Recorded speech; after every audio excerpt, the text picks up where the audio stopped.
Yeehaw! Here's a continuation. I'm starting again, so hopefully I can see comments enough to respond to them. Except I just dumped everybody off the last video by ending it. And now I'll have to see if anybody figures out to come here. For those of you who landed on this video first and are wondering what the heck I'm talking about, scroll down to the thing on my wall right below it, which is me talking about this, but turns out my description was too long. And in Chrome, which I'm using on my laptop right now, for some strange reason, I can't get down to the comments to see them in order to respond to them when my description is that freaking long. So if you need the description of, I'm doing a deal for the next 3 seminars of Candles in the Dark. If you get a ticket tonight, by midnight tonight, it's only $100 a ticket instead of $115 for that 2-day event, and that includes lunch both days. But you can go to the description of the video before for for that deal and the details and stuff. Alrighty. What does the symbol in my profile picture mean? That's a good reminder to me that I shouldn't assume that people know stuff or that they're familiar with my stuff. That weird, colorful, diamond-shaped thing in my profile thing is the symbol of the Iron Web, which is the name of my novel, The Iron Web, and I'm going to be a little bit of a butthead and say I'm not all the way going to explain what it is. But it's it totally has significance. It's not just random. It's also not Masonic or Illuminati, or people have theorized various things about what it is. I will say this: what it actually is a 3x3 grid of points with a line between every single point and every other point, and that's the pattern it naturally makes when you do that with a 3x3 grid of dots. So from that description, you might be able to guess what it symbolizes. Since it's 9 individual dots, the 9 isn't significant. 9 individual dots with every single one attached to every other one. Yeehaw.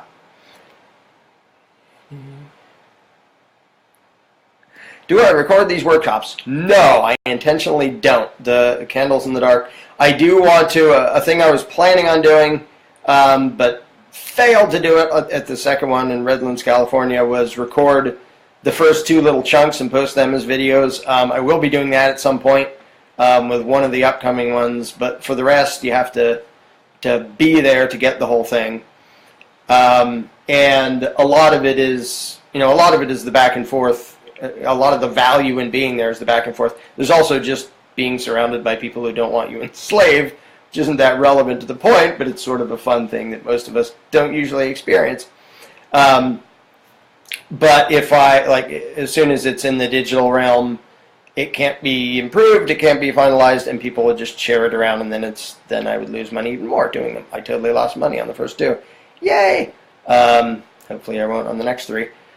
And there should be a 4th added in Pennsylvania shortly. That would hopefully happen in July, just next month, that I will let people know. So there. Yep, my symbol is secretly a CIA operative logo because I'm a spy. I've actually had people suggest that. Speaking of spies, and I asked, what do you think it would accomplish for the feds to take somebody and secretly put them out there saying what I say? Like, what good would that do for them? Like, sending somebody out to do a pretty good job of explaining the concepts of self-ownership? How does that serve them? So, and some people, I can kind of sympathize with people who are terrified and think, oh, they know everything and can do everything and have spies everywhere. But at some point, you just have to think, what good would that do them? Like, what will that have accomplished? It's one thing if somebody's a plant and does some good stuff for a while and then does something sort of stupid or distracting or tries to make some movement out of it to sabotage and derail people. But, I've secretly been a spy for the last 20 years. I'm just patiently waiting until something to do something. Not sure what. Yay! See, this is I'll bring this up. As Scott said, without Larken being a bit of a butthead, I don't think I would completely understand and accept Incapistanism. not quite the word I would use, but it's a thing. I actually talked to somebody earlier today, somebody who used to be a cop, which I often ask people because it's almost a 50-50 split between the number of people who tell me that they think they needed the truth sort of in the form of a intellectual 2x4 to the head as a direct challenge and basically condemnation of their existing worldview before they would even question it. Whereas a bunch of people want the calm, rational explanation approach. And I think it's just a different personality thing. And I think because I already liked to debate and argue and stuff when I was a statist, I probably would have needed the 2x4 to the head, figuratively. And that may have a lot to do with why, for so long, I've done things that way. And the funny thing is, now I'm doing the Candles in the Dark seminar, which is as far away as you can possibly get from a 2x4 to the head, because it's about one-on-one discussions and how to have the highest likelihood of actually getting somebody you care about to understand, to hear what you're saying and understand it and eventually agree with it.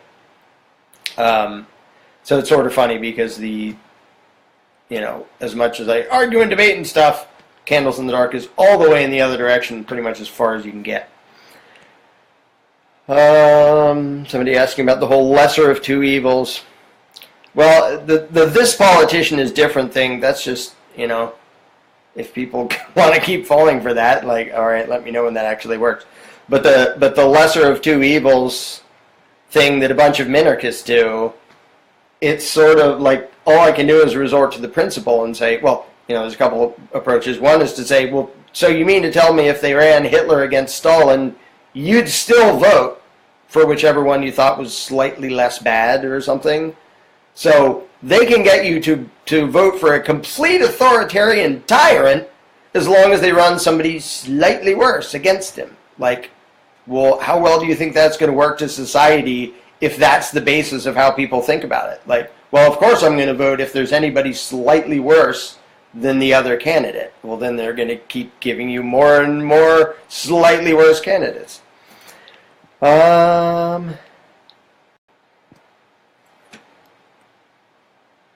Can the Hegelian dialectic, the problem, reaction, solution thing be used for good rather than evil?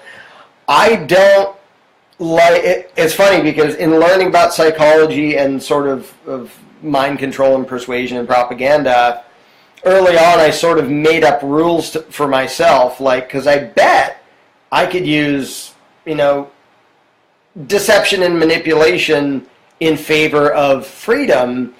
But I immediately said, I don't actually think that's good, because in the long run, if you're deceiving somebody and faking them out, like if you're feeding them misinformation, it's immediately less genuine. We need people to actually all the way understand freedom, not be tricked into believing a new set of facts.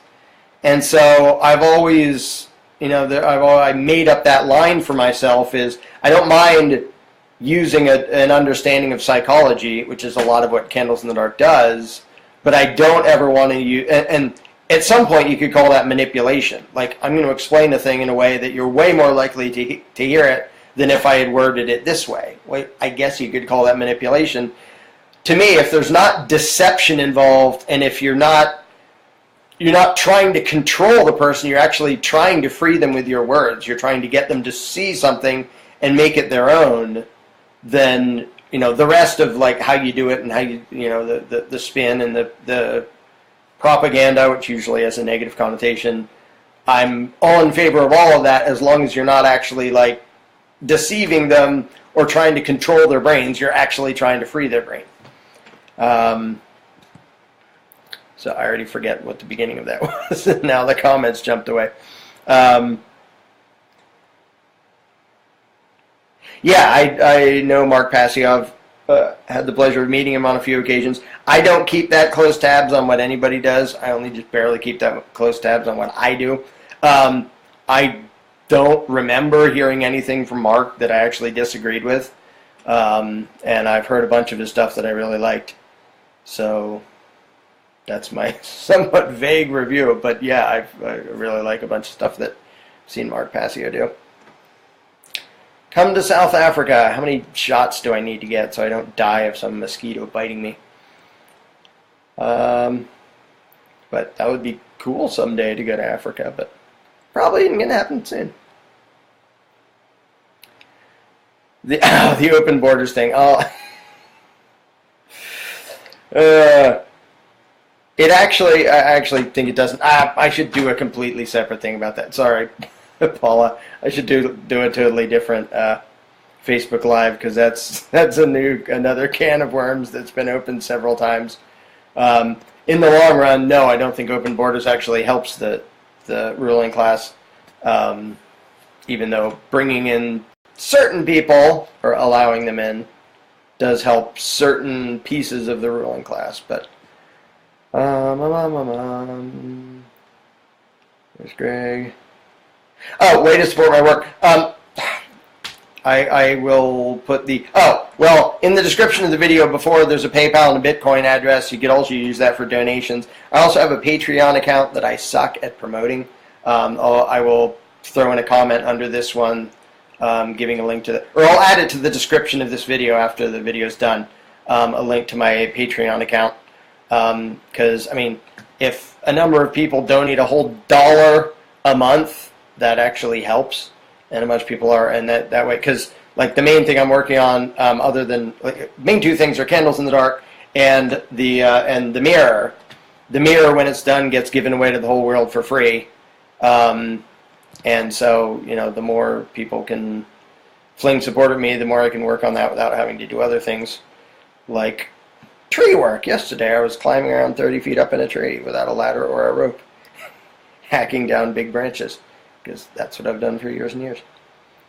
That was completely irrelevant, but the point was I could have been working on the mirror instead of being a gibbon swinging around in a tree trying not to plummet to my death. So yeah, any support that way is much appreciated. Let's see. Oh no, there's already a debate going about open borders. Let's see. Barbara asking about, she doesn't do PayPal or Bitcoin.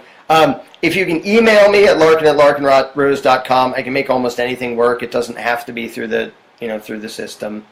And so, yeah, if you'd send me an email, we'll figure out something. Yes, Hasse, you're watching it with the sound turned off because the sound is 20 feet to your left. Is it like a surround sound effect? Wait, are you seeing the video in real time? Sort of. Or is there a delay? Is there a bit of a delay? Do I look like a Japanese movie? It's not quite. I will kill you! Watch out! Hey, if I do that just right, maybe it'll be in sync for you. Wait, does it go in the other direction? I guess it goes in the other direction. Alright, sorry. Martin's question, the only solution to the problem of authority is to have people not believe in it. And yeah, well, and the thing he asked about a one-by-one total human awakening. Yeah, and that's the reason I'm doing Candles in the Dark and the reason I'm doing the mirror.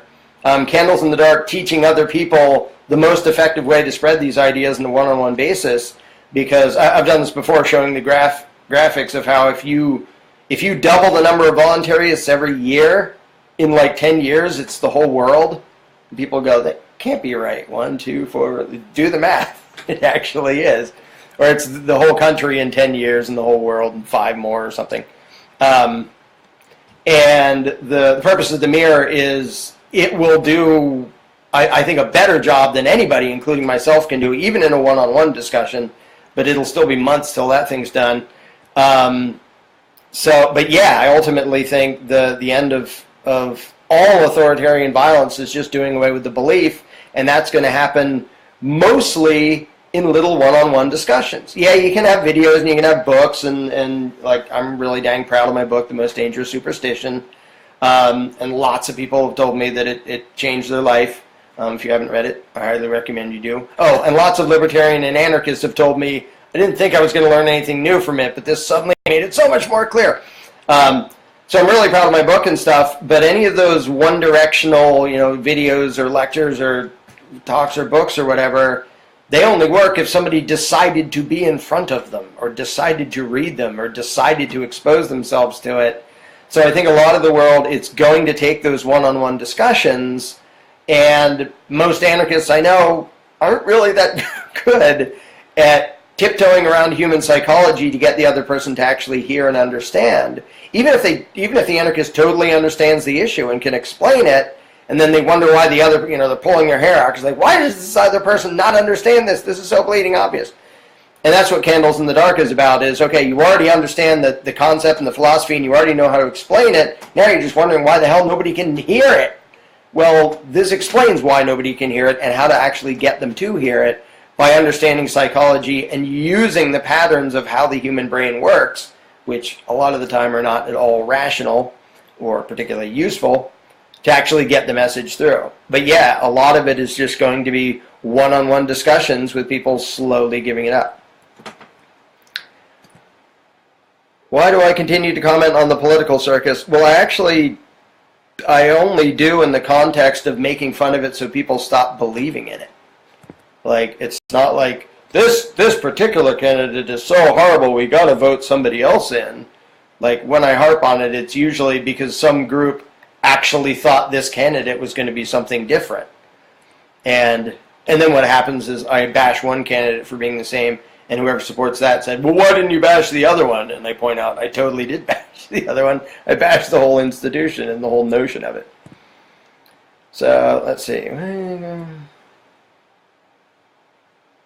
Yeah, Norman asking about voluntarists infiltrating the government to spread the ideas. I think that's outstanding. I know it's happening. Not even infiltrating like intentionally. I mean, somebody wanted to do that. That's cool too. But I know people who turned into anarchists while they were part of the machine, including a bunch of Marines who I now know 3 different Marines who were handing out copies of my book, The Most Dangerous Superstition, while they were still in the Marines. And speaking of infiltrating, and it's funny because that kind of infiltrating isn't even like we're going to spy. It's just we're just going to go openly say stuff. And so I love it when that happens, and it shows the sort of anti-spying that the government has to do. And again, this reminds me of the IRS thing, is I know, and I have their internal memos, I know they told people, all you IRS underlings, if anybody says the word 861, quick send it off to this guy. Don't listen to it or read anything or talk about it, because then you might learn something. Quick, whisk it off to this guy over in this office so that you don't actually learn stuff. So it's like it's unspying. We have to make sure our underlings don't actually hear what the enemy is saying, because a bunch of them are going to go, wow, the enemy is the good guy and we're the bad guy. But I love the fact that a lot of people inside the system, whether it's the military or the bureaucracy or anything else, are voluntarists and are talking about it. And that has to be freaking out the people in power. And I mean, I know it did in the case of the IRS. They said it did, and they were in a total panic. But it has to freak them out when, like, wait, you mean our underling enforcers are talking amongst themselves and saying, yeah, maybe voluntary, peaceful, including the Marines. I mean, the Marines, the U.S. Marines. There's a bunch of former Marines I know who are now anarchists. If you can infiltrate that and get them, with all the indoctrination they've been through, get them to become voluntarists with a moral code based on non-aggression, then you can kind of get anybody, or at least a significant percentage of any group. And so it's funny because that puts government in the position of we have to insulate our own underlings from hearing about this stuff, rather than we're going to come spy on you. We're going to make sure our underlings don't hear what you have to say. And so I'll specifically target them and cops and soldiers with, like, yeah, I totally want them to hear this. I want them to be challenged with this and to hear this, so that any that have an opportunity to choose humanity can actually do that. I said they're trying to argue for the state.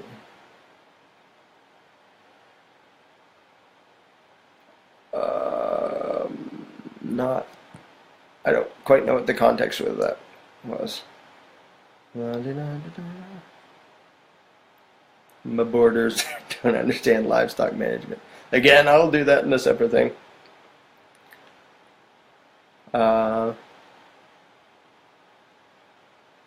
These dum-dums don't get it, and they never will. Matt asked about, or do you ever feel like saying that? Yeah, for about 20 years I felt like saying that, but I kept going anyway. And the thing is, that's really, the people who say exactly that is exactly who I want going to a candles in the dark thing, is the people who feel like, I've tried everything, I've explained it every way, people are just too dumb, they won't listen, there's no getting through to them. That's exactly who I want coming to a candles in the dark thing, because you will very quickly find out there are actually, it's almost just like Simon Says. Like, I explained this big thing, yeah, but you didn't start with Simon Says, so they didn't hear any of it. It's like, what? That can't possibly matter. It totally does. The way you approach it, the words you use, so many dumb little tricks that have nothing to do with the actual principles and concepts have everything to do with whether the person is even capable of hearing what you're saying. Doesn't matter how logical or rationally or clearly you explain it. And so it's especially the people, and I've felt it for 20 years, especially the people who are frustrated with, like, I'm explaining the bleeding obvious. I'm explaining 1 + 1 = 2, and most of the world has tantrums and runs away. Those are the people that I want coming to the seminars. And I'll do the same, the deal I've done before. If you go to one and you do it and you try out, what I teach doing, and you don't think it made you a significantly better ambassador for anarchy, as it were, I'll give you your money back.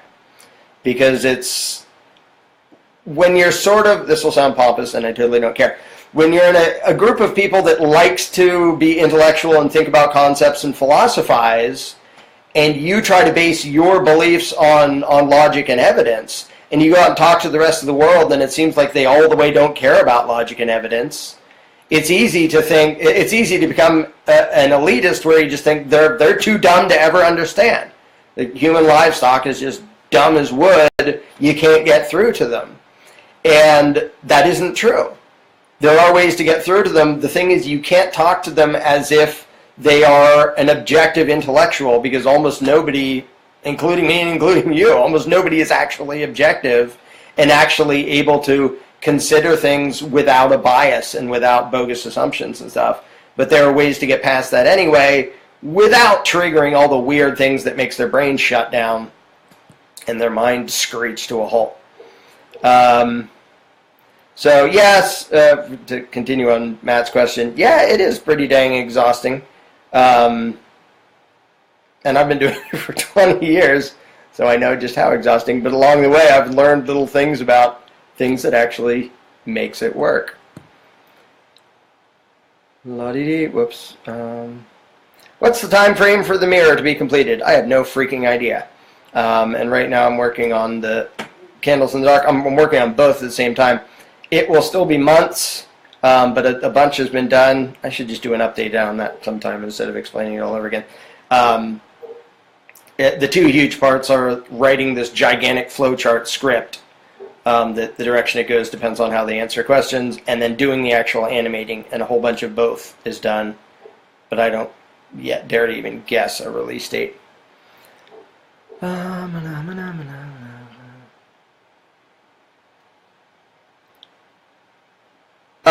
I'm just skimming over things so I don't take forever. Somebody asking basically about forcibly resisting cops. I don't think it's justifiable or useful to go on a cop hunt. I do think the right of self-defense totally applies. If somebody is attacking you and committing aggression, you have the right to defend yourself, whether or not they have a badge. Probably isn't going to go well if they have a badge. Doesn't mean it's not justified. It just means on a practical basis, probably not going to do much. And then the last thing he said is, could this be accomplished and be successful like the rebellion of 1776?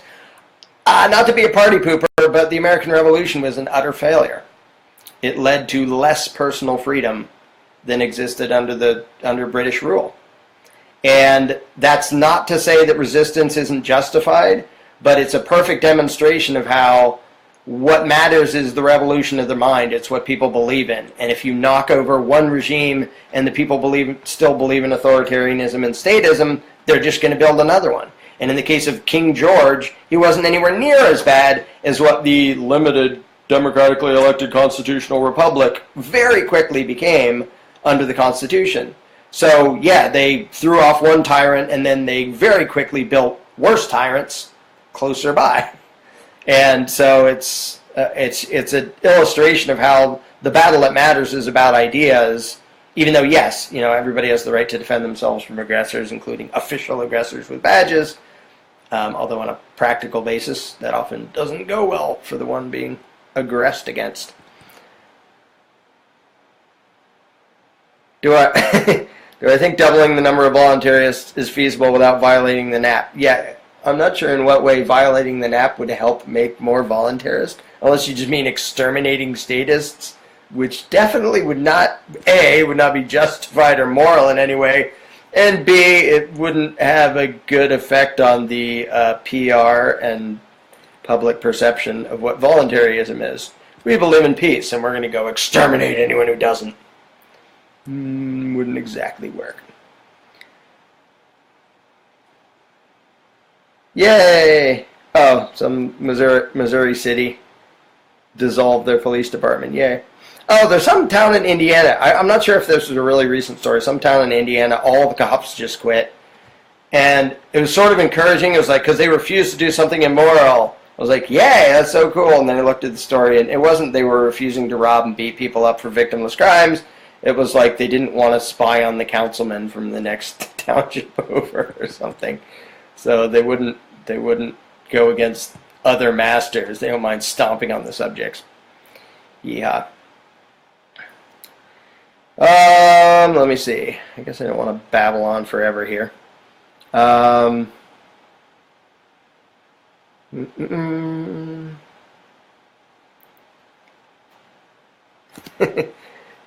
Ken, who was in the Marines for 5 years, argued with sergeants. Laptop. Alex Jones days. Oh well. Woohoo! But you've moved on since then. Don't know when I'll be in the Midwest doing a tour. It all just depends on timing and demand for these things. So I have to just sort of guess where there's a demand and then sometimes ask. And Wenatchee.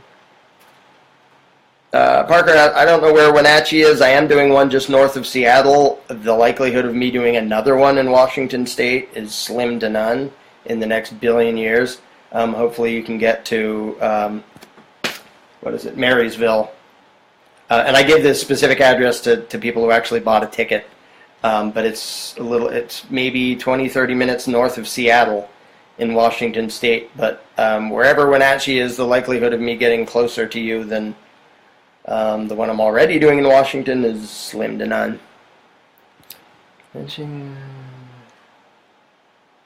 Oh, the idea of doing international... Whoops. All the comments just jumped off the screen.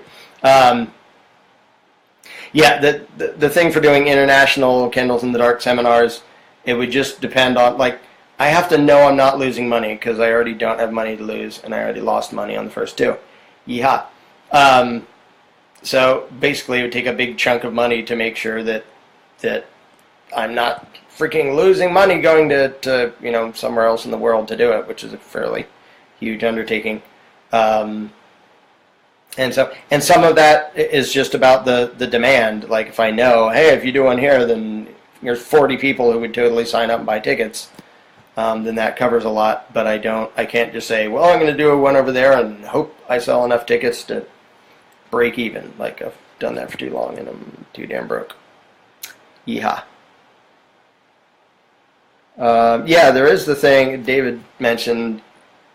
I'd have to check about the speech laws in other countries, because there are some countries in which saying you don't have an obligation to obey and it's perfectly good to disobey would not go over well. For example, I don't think I'll be doing a seminar, a Candles in the Dark seminar in North Korea anytime soon. And most of the world isn't that bad, but I may have to actually check, because there are a bunch of countries that basically will lock you up for dissent, but they're usually fairly specific of what they will actually do it for. All right. Let's see.